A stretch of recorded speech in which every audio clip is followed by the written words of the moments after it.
Психолошките тестови и тестовите за интегритет се укинуваат, а приемот во Академијата за судии и јавни обвинители ќе се темели на нови построги мерит критериуми и квалификацијски испит.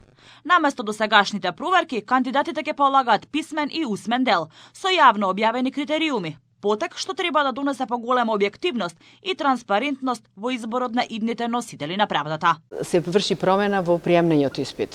Се укинуваат психолошкиот и тестот за интегритет, бидејќи немаме акредитирана институција во државава која што би ги вршела тие тестирања, а се воведува приемен испит како во првите 3 генерации, каде што беше квалификацијски испит, писмен дел со полагање, со пишување на пресуда и на обвинение, како и усмен дел. Измените на законот се отвораат во период кога реформите во правосудството повторно се во фокусот, а јавната доверба во институциите останува на ниско ниво. Со новото решение се очекува попрецизно дефинирање на процедурите за прием, јасна распределба на надлежностите во рамки на Академијата и унапредување на континуираната обука на идните суди и обвинители, кадар што треба директно да влијае врз квалитетот на правдата.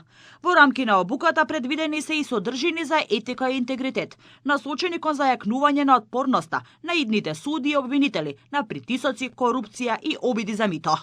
Ваквите обуки имаат за цел да изградат професионалци кои ќе можат да носат одлуки независно и без влијанија во систем каде интегритетот е клучен предуслов за доверба во правдата. Академик Владо Камбовски оценува дека станува збор за системски пристап кој треба да одговори на долгогодишните забелешки во јавноста. Би требало, затоа што до сега имаше многу забелешки на начинот на кој се примаат кандидатите за Академијата, да речеме, кај што имаше непотизам и слични некои појави, да не речеме корупција. Мислам дека сега се вградени некои механизми кои тоа ќе го спречат.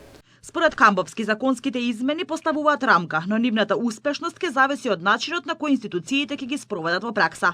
Тој нагласува дека Академијата не е само образовна установа, туку специјалистички систем за подготовка на правници кои утре ќе треба да ја носат една од најодговорните функции во државата – примената на правото и делењето на правдата.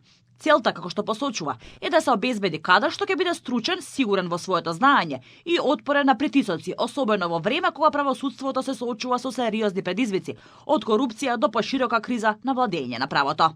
Законот е веќе објавен на ЕНЕР, а забелешките од јавноста ќе се разгледуваат на предстојната седница на работната група. По оваа фаза ќе биде појасно дали предложените решенија ќе останат во сегашната форма или ќе претрпат дополнителни корекции пред да продолжат во законодавната процедура.